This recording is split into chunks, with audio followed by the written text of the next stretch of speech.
আল্লাহু আকবার বলি, আমাদের কাছে নারায়ে তাকবীরও আছে। আমরা ইয়া রাসূলুল্লাহ বলি, আমাদের কাছে নারায়ে রিসালাতও আছে। আমাদের নারায়ে গাউসিয়া বলি, আমাদের কাছে ওলিরাও আছে। সবাইকে নিয়ে আমরা ওলিদের কদম ধরে নবীর কদমে যায়, নবীর কদম ধরে আমরা মাওলার দরবারে চলে যাই।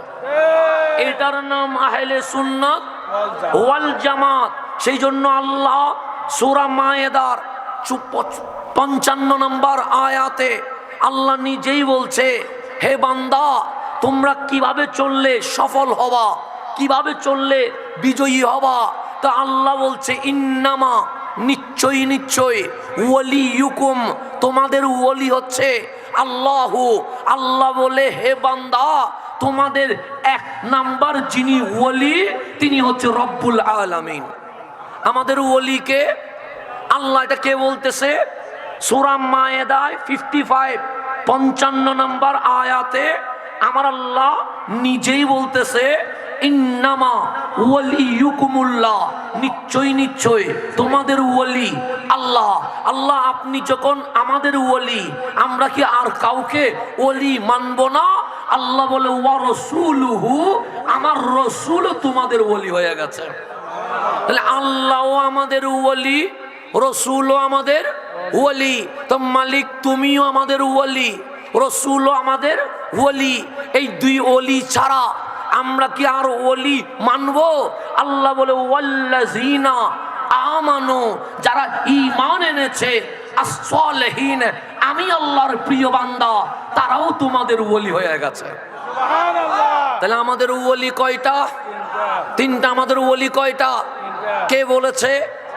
আল্লাহ বলেছে। আমি বললে মানিয়েন না, আমার বাবা বললে মানিয়েন না। বলেছেন কে? আল্লাহ বলে। এখন আসেন গভীর মনোযোগ। আল্লাহ বলছে, ইন্নামা ওয়ালিয়ুকুম, নিশ্চয়ই তোমাদের ওলি হচ্ছে আল্লাহু। আল্লাহ আমাদের কি ওলি। তারপর ওয়া রাসূলুহু, আমার রসুল তোমাদের ওলি। এরপর ওয়াল্লাযিনা আমানু, যারা আসল ঈমানদার তারাও তোমাদের ওলি। এখন আল্লাহও আমাদের ওলি, রসুলও আমাদের ওলি, ওয়াল্লাযিনা আমানু, যারা ঈমানদার। তো মালিক, আমিও তো ঈমানদার, আজিজ ভাই উনিও তো ঈমানদার, আমাদের মিনহাজ উনিও তো ঈমানদার, আমরাও তো ঈমানদার, আমরা সবাই ওলি। আল্লাহ বলেন না, আল্লাযিনা ইউকিমুনাস সালাহ, যারা নামাজ কায়েম করে, ওয়া ইউতুনাজ যাকাত, যারা যাকাত আদায় করে, ওয়া হুম রাকিউন, যারা 24 ঘন্টা রুকু অবস্থায় আমি মাওলার ইবাদতে মগ্ন হয়ে গেছে, তারা তোমাদের ওলিতে রূপান্তর হয়ে গেছে। সুবহানাল্লাহ। তাহলে আল্লাহর ওলির কথা কোরআনে আছে না নাই?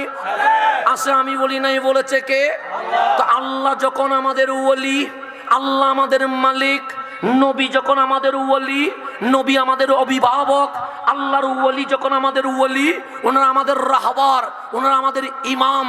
সেই জন্য আল্লাহ বলে, আমিও মুসলমানের ওলি, আমার রসুলও মুসলমানের ওলি, আল্লাহর ওলিরাও মুসলমানের ওলি।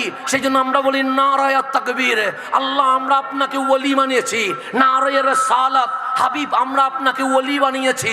নারায়ে গাউসিয়া, হাবিব, আপনার যারা প্রিয় উম্মত তাদেরকে আমরা ওলি হিসেবে মেনে নিয়েছি। তাহলে আল্লাহও আমাদের ওলি, নবীও আমাদের ওলি, আল্লাহর ওলিরাও আমাদের ওলি। তো আল্লাহ এর পরের আয়াত 56 আল্লাহ বলছে, ওয়ামান ইয়াতাওয়াল্লাল্লাহ, ওয়ামান মানে যেই ব্যক্তি, ইয়াতাওয়াল্লাহ ওলি হিসেবে গ্রহণ করে আল্লাহ, আল্লাহকে, ওয়া রাসূলহু, আল্লাহর রাসূলকে, ওয়াল্লাযিনা আমানু, যারা আসল আল্লাহর প্রিয় বান্দা তাদেরকে ওলি হিসেবে গ্রহণ করে। তাহলে আমরা নারায়ে তাকবীর বলে আল্লাহকে ওলি হিসেবে গ্রহণ করেছি। আমরা নারায়ে রিসালাত বলে আমার রাসূলকে ওলি হিসেবে গ্রহণ করেছি। আমরা নারায়ে গাউসিয়া বলে আল্লাহর ওলিকে ওলি হিসেবে গ্রহণ করেছি। তাহলে আমাদেরকে আল্লাহও আমাদের ওলি, নবীও আমাদের ওলি, ওলিও আমাদের ওলি। আল্লাহ বলে, দুনিয়াতে যদি আল্লাহর দল কোনটা জানতে চাও, ইন্না হিজবাল্লাহ, যাদের কাছে নারায়ে রিসালাত আছে, নারায়ে গাউসিয়াও আছে, নারায়ে তাকবীরও আছে, তারাই এই দুনিয়ায় আল্লাহর দল হয়ে গেছে। তাহলে ইন্না হিজবাল্লাহ, এটার নাম আল্লাহর দল। তাহলে আল্লাহর দল কোনটা? আল্লাহ বলছে মাইয়াতাওয়াল্লাল্লাহ, যে আল্লাহকে ওলি হিসেবে গ্রহণ করবে, ওয়া রাসূলাহু, আল্লাহর রসুলকে ওলি হিসেবে গ্রহণ করবে। তারপর বলছে ওয়াল্লাযীনা আমানু, যারা আসল ঈমানদার তাদেরকে ওলি হিসেবে গ্রহণ করবে। ইন্না হিজবাল্লাহ, এটাই আল্লাহর দল। সুতরাং যেখানে নারায়ে তাকবীর আছে, যেখানে নারায়ে রিসালাত আছে, যেখানে নারায়ে গাউসিয়া আছে, এটার নাম আহলে সুন্নাত ওয়াল জামাত। আর এই দলটাই হচ্ছে আমার আল্লাহর দল। হুমুল গালিবুন, তারাই জিতবে। ঘোষণা কার? আল্লাহ বলতেছে, যদি কোন দল এই পৃথিবীর জমিনে কালিমার পতাকা উড্ডীন করতে পারবে, যদি কোন দল এই জমিনে কোরআনের শাসন বাস্তবায়ন করবে, যদি কোন দল ইসলামের বিজয় আনতে পারবে, ওই দলের নাম আহলে সুন্নাত ওয়াল জামাত। এই ছাড়া অন্য কেউ ইসলামের বিজয় আনতে পারবে না। আল্লাহ যেন আমাদেরকে বোঝার তৌফিক নসিব করেন। এখন আসেন, যেহেতু বিষয় দুইটা, একটা হচ্ছে ঈদে মিলাদুন নবী, আর একটা হচ্ছে ফাতিহায়ে ইয়াসদাহুম, তা আমরা দুইটাকে একসাথে মিলাবো। আমার রসুল দামি না অদামি? বেশি না কম? বেশি। এতে কোনো সন্দেহ আছে? কোনো সন্দেহ নাই। এখন আসেন গভীর মনোযোগ। আমার নবীর আলোচনা, আমার নবীর তারিফ, আমার নবীর শান, আমার নবীর মান, আমার নবীর মর্যাদা, আমার নবীর মিলাদের আলোচনা এই জমিনে কখন শুরু হয়েছে? আল্লাহ বলে কখন নামের শব্দ, যখন নামের শব্দ, তখন নামের শব্দ, এগুলো যখন ছিল না তখনও হাবিবুল্লাহর মিলাদের আলোচনা শুরু হয়ে গেছে। আমার নবীর মিলাদের আলোচনা জমানার সাথে কিনা সম্পৃক্ত না। আমি আরেকটু বুঝাইলে আপনি বুঝবেন। আমি মায়ের গর্ভে আসি নাই, আমাকে কেউ চিনে? চিনে না। আমি মায়ের পেটে আসলাম, আমার মাও জানে না ছেলে না মেয়ে। তো যেখানে আমার মাই জানে না, সেখানে আমার বাবা কি আমাকে চিনবে? তো যেখানে আমার বাবাই চিনবে না, আমার চট্টগ্রাম কি আমাকে চিনবে? চিনবে না। আমি পৃথিবীতে আসলাম, আমার মা বলল ছেলে, আমার বাবা বলল নাম তার হাসান, আমার দাদা দাদি নানা নানি চিনলো, এরপর সমাজ চিনলো, এরপর চাঁদগাঁওবাসী চিনলো। আমি মরে যাব 20-25 বছর পর, আমাকে আর কেউ মনে রাখবে? এটাই তো দুনিয়া, কথা ঠিক না? আপনাদের যদি বলি বাবার নাম কি, বলতে পারবেন। দাদার নাম কি, বলতে পারবেন। দাদার বাবার নাম কি, কখনো বলতে পারবেন? কখনো বলা সম্ভব নয়। তো দাদার বাবার নাম যেখানে ভুলে গেছেন, সেখানে আমি মরে গেলে আমাকে কেউ মনে রাখবে? রাখবে না। কিন্তু আল্লাহ বললেন, হাবিব আপনার পরিচয় মক্কাবাসীকে দেওয়া দরকার নাই। আপনার নাম মুহাম্মদ, এই কথা বলার দরকার নাই। আপনার নাম আহমদ, এই কথা বলার দরকার নাই। আপনি ইমামুল আম্বিয়া, এই কথা শোনানোর দরকার নাই। আপনি সৈয়দুল মুরসালিন, এটা বলার দরকার নাই। আপনার বংশ কি, এটা বলার দরকার নাই। আপনার নসল কি, এটা বলার দরকার নাই। হাবিব বলে মাওলা, যদি না বলি চিনবে না, না চিনলে আসবে না, যদি না আসে কোরআন পড়বে না, কোরআন যদি না পড়ে ইসলাম মানবে না, ইসলাম যদি না মানে আল্লাহু আকবরের ধ্বনিতে এই জমিন কখনো কেঁপে উঠবে? নবী চিনলেই তো কোরআন পড়বে, কোরআন পড়লেই তো আল্লাহ মানবে। এখন নবীর কাছে না আসলে কোরআন পড়ার কোনো সুযোগ আছে? আগে তো চিনতে হবে। আপনারা যে আমাকে দাওয়াত দিলেন, চিনে দিয়েছেন না না চিনে দিয়েছেন? ইসলামের না চিনে দাওয়াত দেওয়ার কোনো সুযোগ নাই। কারোর নাম শুনছেন, ইসলাম বলে দাওয়াত দেওয়া যাবে না কেন? তুমি আগে তার নাম কি জানো, তার বাবার নাম কি জানো, তার মায়ের নাম কি জানো, সে কোথায় পড়েছে সেটা ভালো করে জেনে নাও, তার টিচার কারা সেটাও শিখে নাও, তার শিক্ষক তার বিষয়ে কি বলে এটাও জেনে নাও। জেনে তার উপর মঞ্চে তোলো। কেন? হক যেটা হয় সেটাকে নষ্ট করার জন্য অনেক বাতিল হকের সুরত ধরে তোমাদের ঈমান নষ্ট করে দিয়ে দিবে। এটা আমার কথা না, তিরমিজি শরীফের কথা বলতেছি। আপনি মনে করতেছেন হুজুর মনে হয় নিজে বলতেছে। না, নিজে বলতেছি না। আমার রসুল বলছে, যাকে চিনো না তার থেকে দিন নিও না, ইসলাম নিও না। কেন? কারণ যেটা হক হয় এটাকে প্রকাশ্যেও শেষ করে দিতে চায় কি যায়। গভীরভাবে খেয়াল করবেন, যাকে চিনি না তাকে দাওয়াত দিব না, এটা তো বাস্তবতা। যাকে চিনি তাকে কি করতে হবে? দাওয়াত দিতে হবে, এটাই হচ্ছে আসল। কারণ আমার রসুলকে না চিনলে কেউ কোরআন শুনবে না। সেই জন্য রসুলের নসলনামা, বংশনামা বাবা আদম থেকে নবী পর্যন্ত আছে না? নাই, আছে। কারণ নসল চিনতে হবে। আমার টিচারকে সেটা জানতে হবে। আজিজ সাহেবরে যদি জিজ্ঞেস করেন হাসান কেমন, উনি বলবে ভালো। আপনি যদি জিজ্ঞেস করেন ওনাকে আপনি পড়াইছেন, উনি বলবে না। ওনার এলম কতটুকু আপনি জানেন, উনি বলবে না। তাহলে আমার পরিচয় উনি ভালো করে জানে না। তো আমার সম্পর্কে জানবে কে? যিনি আমাকে পড়িয়েছেন। উনি জানবে আমি ভালো না খারাপ, আমি ছাত্র হিসেবে ভালো না খারাপ, আমি কি ইসলামের দাওয়াত দিতে পারবো না পারবো না। সেই কারণে যাকে চিনা যায় না তার থেকে দিন নেওয়ার কোনো সুযোগ। সেজন্য রসুল চলে গেলেন, জিনাকে সবাই সবচেয়ে বেশি চিনেন, ওনার নাম সিদ্দিকে আকবর, উনি হলেন খলিফা। উনি চলে গেলেন। এরপরে মুসলিম উম্মাহ যাকে বেশি চিনেন ওনার নাম ফারুকে আজম, উনি চলে গেলেন। এরপর মুসলিম জাতি যাকে বেশি চিনেন ওনার নাম উসমান জুন্নুরাইন। উসমান জুন্নুরাইন চলে গেলেন।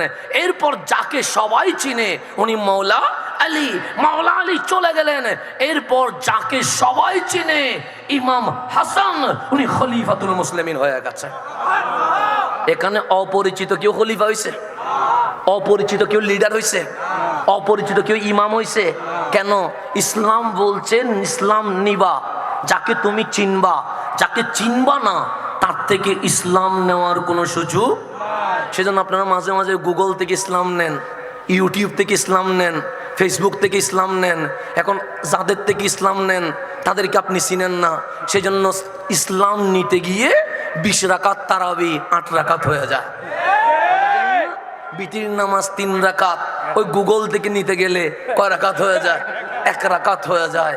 শবে বরাত পালন করা কোরআনেও আছে, হাদিসেও আছে, কিন্তু ফেসবুক থেকে নিতে গেছেন, এখন শবে বরাত বাসি চলে গেছে। কথা ঠিক নেই? তো যারা চিনেন নাই তার থেকে ইসলাম নিতে গেলে ইসলামের 12টা বেজে যাবে। সেই জন্য আমার কামলিওয়ালা বলে, যারে চিনো না তার থেকে ইসলাম নিও না, যাকে চিনো তার থেকে ইসলাম নাও। কেন? হক যেখানে, এই হক রে বন্ধ করার জন্য, এই হক রে নষ্ট করার জন্য, এই হককে দামি করার জন্য প্রকাশ্যে অপ্রকাশ্যে বাতিল নেমে গেছে। ইহুদি খ্রিস্টান যা করবে প্রকাশ্যে, আবার ইহুদি খ্রিস্টানের কিছু লালিত মানুষ আছে যারা দাড়ি টুপি জুব্বা রেখে আমাদের ভেতরে ঢুকে গেছে।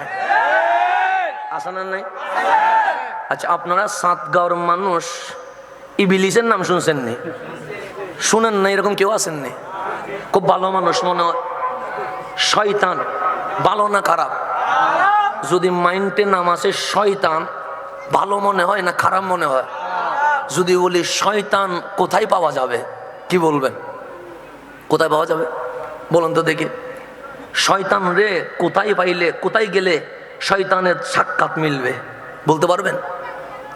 সিনেমায়? হ্যাঁ, কোথায় না? সিনেমায়, নাটকে, এগুলা তো খারাপ জায়গায় তো শয়তান থাকবে, তাই না? তাহলে আপনারা যদি বলি শয়তান কোথায়, আপনি বললেন সিনেমায়, নাটকে, মাদকে, জেনায়, কিশোর গ্যাংয়ে, হানাহানিতে, চাঁদাবাজিতে, এগুলাতে শয়তান রে পাওয়া যাবে। কেন? খারাপ যেখানে শয়তান সেখানে। তা আপনি বললেন শয়তান সিনেমায়, শয়তান নাটকে, শয়তান মাদকে, শয়তান সুদঘুষে, শয়তান অবৈধ কাজে। আমার আল্লাহ নিজে শয়তানরে জিজ্ঞেস করতেছে, শয়তান তুই বসবি কই? শয়তান বলে, মালিক আমি সিনেমায় যাব না, নাটকে যাব না, মাদকে যাব না, কিশোর গ্যাংয়ে যাব না, মারামারিতে যাব না, চাঁদাবাজিতে যাব না, লুটতারাজে যাব না। কেন? সে মালিক যারা শয়তান হয়ে বসে আছে সেখানে আমি গিয়ে কি করব? সেখানে নামাজ যাওয়ার দরকার নাই, কারণ সিনেমা তো অলরেডি শয়তান হয়ে বসে আছে। সেখানে আমি যাই কি করব? চাঁদাবাজির আসলে তো শয়তান বসে আছে, আমি যাইয়া কি করব? কিশোর গ্যাংয়ে তো শয়তান বসে আছে, সেখানে নতুন করে শয়তান বানানোর দরকার। আল্লাহ বলে, তাই? হ্যাঁ, তো তুই কই বসবি? শয়তান বলছে, লাআকউদান্না, তাকিদ, অবশ্যই অবশ্যই আমি বসবো আলা সিরাতিকাল মুস্তাকিম। মালিক তুমি যে বলছো ইহদিনাস সিরাতাল মুস্তাকিম, যে জান্নাতের রোড যেটা বলেছো, দুনিয়া থেকে জান্নাতের যে ম্যাপ বলেছো, ওই সিরাতে মুস্তাকিমের উপর বসবো, দাড়ি টুপি জুব্বা রেখে মানুষরে বলবো, তাআলাও ইলাল জান্নাহ, তাআলাও ইলাল কোরআন, কোরআনের দিকে এসো, সুন্নাত দিকে এসো, নামাজের দিকে এসো। এভাবে করে ডাকবো। তারা আমার রূপ দেখে, দাড়ি দেখে, জুব্বা দেখে, পাগড়ি দেখে, স্মার্টনেস দেখে, আমার কথা দেখে তারা আমার কাছে চলে আসবে জান্নাতের লোভে। লাউখিয়ান্নাহুম আজমাইন, সবাইরে নিয়া সিরাতে মুস্তাকিম থেকে তুলে আমি ইবলিস সহ সবাইকে জাহান্নামে নিয়ে যাব। তাহলে শয়তান কি সিনেমায় থাকে? শয়তান মাহফিলে থাকে, শয়তান মসজিদে থাকে, শয়তান তাফসীরুল কোরআনের মঞ্চে থাকে। তা আমি বলি না, শয়তান বলতেছে লাআকউদান্না আলা সিরাতিকাল মুস্তাকিম, আমি সিরাতে মুস্তাকিমের উপর বসে তোমার বান্দারে মিসগাইড করব। তাহলে হক যেখানে, শয়তান সেখানে রূপ ধারণ করে আসবে। সেজন্য জুব্বা